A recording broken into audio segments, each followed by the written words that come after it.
And I lived in New England in a little white neighborhood. So I thought I could do what the little white girls were doing. So I decided I'm going to run away from home. You know, that's, I didn't mean to do anything wrong. I just wanted to run away from home. I was mad at my mother.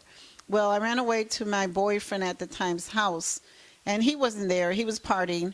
And it was around 7 o'clock or so in the evening, and his mother freaked out because she's Puerto Rican, and she put me in bed with her, kicked her husband out of the house, out in the other room, and, you know, just barricaded me and protected my virginity.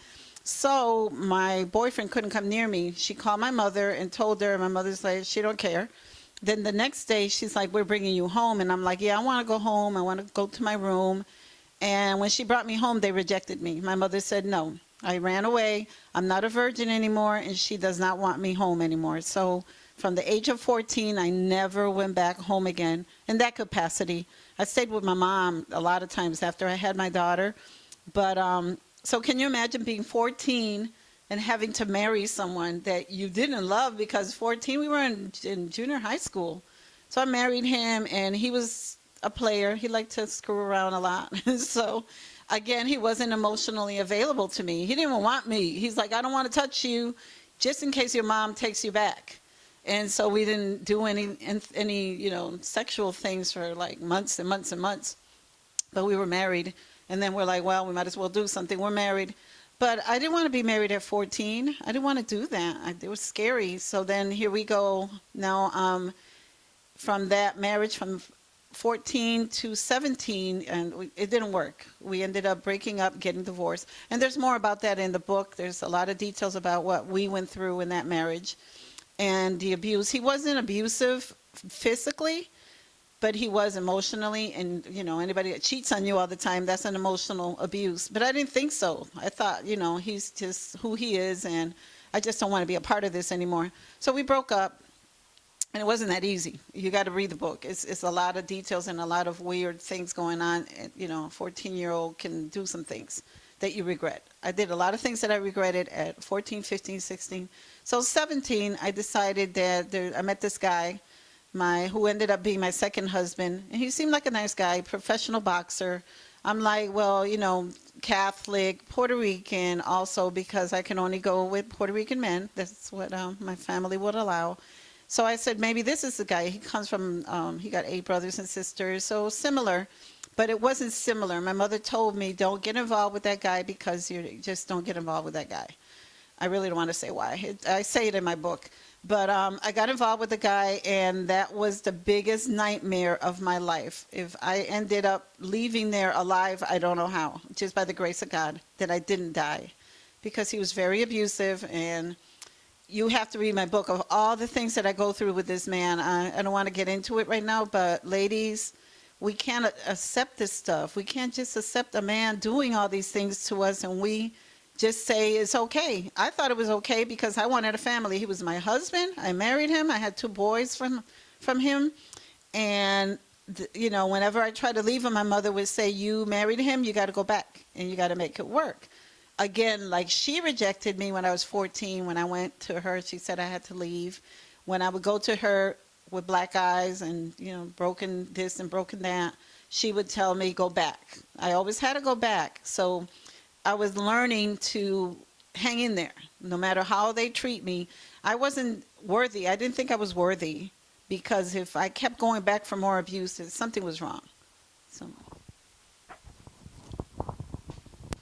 This is compelling, and listening to your story and having read your book, I know this is a book of triumph. This is a book of that says triumph, and overcoming is triumph. Being triumphant and overcoming is something that is feasible, possible, and you certainly has demonstrated that.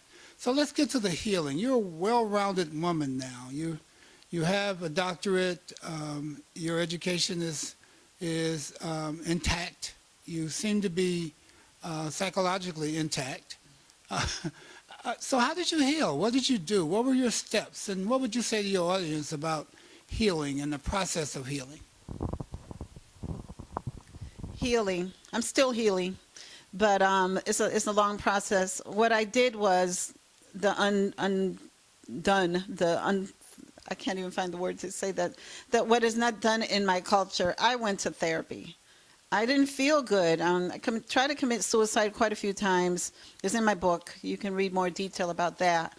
I wasn't happy. I didn't love myself. I just didn't know what to do anymore. So I went to therapy, good old-fashioned talk therapy. And the first time it didn't work, but the second time it was wonderful. And my therapist was very supportive, and she was there for me. What I needed someone to hold my hand and tell me, look, Maria, this is what you got to do. A lot of times we go to people that help us, and please don't be that type of person where someone tells you that they're getting beaten and you call them stupid, and I would never do that, and why does she stay? So I went to therapy. The therapist was not judgmental. She helped me. For some weird reason, she had gone through it also. She shared that with me. So I ended up picking a woman that was similar to myself. So because she went through it, I listened to her. And I started getting better, and I started getting a relationship with God. That came years later, because I was angry at God. I thought God, like my father, like my mother, like everybody in my life that was not there for me, had forsaken me, had left me. I didn't think God was with me. But when I thought back in all the times that I didn't die, when I had a gun to my head and didn't go off, when I had broken jaws and I healed. So I feel that women of color, I consider myself a woman of color. I feel that we don't have time to sit around and be depressed and cry about this. We move on. Yeah, I got a broken arm. I got a black eye. I still got to go take my child to the doctor, take him to school. Everybody's staring at me, but with so what? So what? So I kept moving. That's how I dealt with it. I kept moving, do the next thing, do the next thing. And I forgave. When I forgave my husband, my second husband, I remember the day that I stood outside and I said, God, I forgive this man. Not for him, because it wasn't to help him in any kind of way. It was to help me. I had heard that over and over. Forgive him, forgive him. So when I said I forgive him, and I meant it, because I kept having nightmares and I kept remembering him and I kept getting angry, and I wanted to feel like I wanted to get him back. I needed someone to go to Massachusetts and beat the crap out of this man and let me see it on Facebook. But when I forgave him, it released me. I swear it released me. That man has never been in my head ever again. So I forgave him. I started moving forward. I started going to school like you all, like we already talked about. And let me back up a little bit. When you talk about red flags, there were a lot of red flags in my life when I met these guys. They all were the same guy with a different face and a different name. All of them did the same thing. All of them were not emotionally available. And it was three. I was in two marriages and one serious relationship. I didn't live with the guy, but I was with him for a lot of years. And they were all the same guys. And I'm like, okay, what's going on here? I'm picking these guys over and over and over. And then I realized that it wasn't them. They did what they did. I picked them, so it's a Maria issue. So Maria had to stop and look at her. And then when I did, I stopped and looked at myself. I was afraid to be alone. I didn't like to be alone. I don't want to go to a party with no guy on my arm. All these stupid things that society tells us. I started going to events with my son, with Jason. He would dress up in his ROTC suit, and he would go with me on my shoulder, on my arm. He was my escort. And I got comfortable with, I don't care if women didn't know I had a man. I'm not me. I am me without a man. Maria, I again want to thank you for being transparent with us, or sharing that level of transparency. Everybody can't do that. And for fear of judgment, for fear of a lot of things. So I commend you for being willing to do that. So I'm going to ask you, now, having shared with us all those things you shared with us, what's right with you now? What's right with Maria? There's a lot of things right with me now. A year or 2 or 3 years ago, if you would have asked me that, I couldn't tell you what was right with me. But to start with, you are right with me. I met my husband. I know you guys didn't know who he is. His name is Flores-Sperling. And I met him 10 years ago when I finished healing. Because if you're in the process of healing or you haven't even begun to heal, you're going to pick the same guy again. He's going to look different, but he'll be the same guy. You have to be careful. It's almost like a virus. You got to get it all out of your system before you begin a new journey. So I met Charles just, in the field. Just, I've known him for years, but not in an intimate capacity. I knew him as Charles and Skip. I don't know who Skip is, but I didn't know. I knew who Skip was, but I didn't know he was Skip.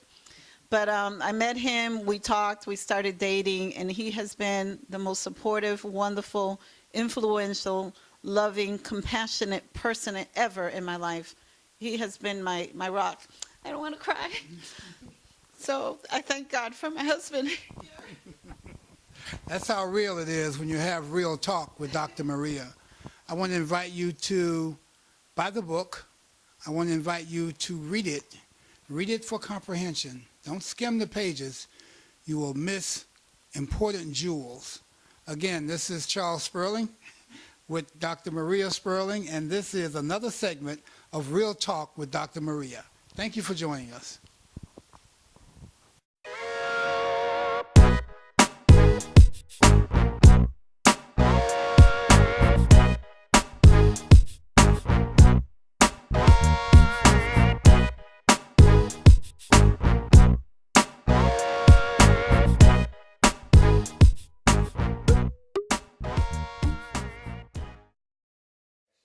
Hi, this is Dr. Maria. Thank you for tuning in to our first segment of Real Talk with Dr. Maria. My book, Whose Little Girl Is This? My Little Baby, can be available if you want to buy a copy of it or an ebook copy of it. You can go to my website, www.realtalkdoctor.com, or on Facebook.